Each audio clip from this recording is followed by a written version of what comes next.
holko waɗi ni enen so eɗen janga jiggoɗen so eɗen daña ɗannoɗen so en dendi kaɓen kala ko kawruɗen pirten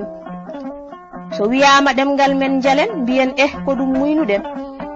elle en jiyata enen muynuɓe ɗemɗe hono men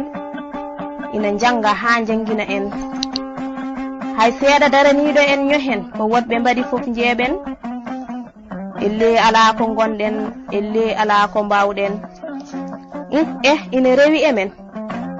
no mbaɗen ni ina weli en ala fof ko gummaniɗen ko ngamela tan rewi en ha daɗaɗen jibbile ɗen daɗaɓe gabbaki gonɗen kowoni ngare pirten kowoni ngare paamen aduna hande jangen oto en mbarde koye men ɗemgal aada e pine men pullo fof ko hono men jabɗo e caliɗo jiiden ko elana goto gonɗen so pular wuuri ko enen so pular maayi mayden ko e yonta mbaylandi gonɗen ɗemɗe mawɗe ene cati en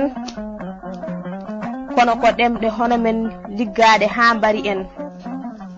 oto puykino ɗon puuyen ɗemgal men ina sohli en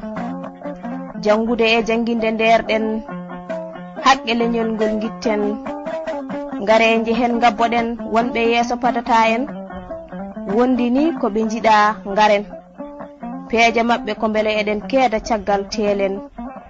oto punten koye men so en jangani ɗemgal men hay goto janganta en joni holto paaɗen ko e yonta mbaylandi gonɗen gande ɗe fof piren e defte pular moften mbaɗen batuji ndenden konguji ɗi gitten ɗemgal pular jiɗen moni kala ko wawi gadden neɗɗo goto gonen ñembude woɗɓe goppen basnoɗen koye men ko e on saaha ɓamtotoɗen sabu leñol gurgol hono men ene foti daña ko mbaɗɗen oto aduna o jalde en gati so ala ko mbaɗɗen sikke ala ko e men woni holko waɗi ni enen